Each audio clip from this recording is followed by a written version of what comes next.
Absolutely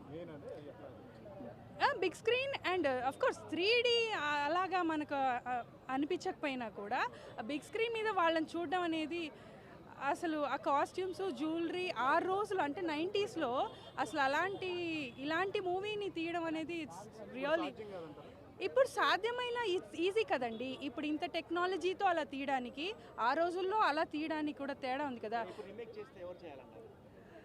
I think it is better not to touch some classics. కొన్ని classics touch చేయకపోవడమే చాలా better. ఏదో మన generation వాళ్ళు చూడాలి అంటే ఆ సాంగ్స్ని రీమేక్ చేస్తూ రీమిక్స్లు చేస్తూ అది కొంత న్యాయం ఏమన్నా చేయగలరేమో. బట్ ద మూవీకి న్యాయం చేయాలంటే మళ్ళీ శ్రీదేవి గారు పుట్టాలి, మళ్ళీ చిరంజీవి గారితో జత కట్టాలి, మళ్ళీ మనం ఒక అబ్బని దియని దెబ్బ వాళ్ళు చేస్తేనే చూడాలి. ఎందుకంటే ఈ జనరేషన్ వాళ్ళు చూడడానికి దిస్ ఇస్ రైట్.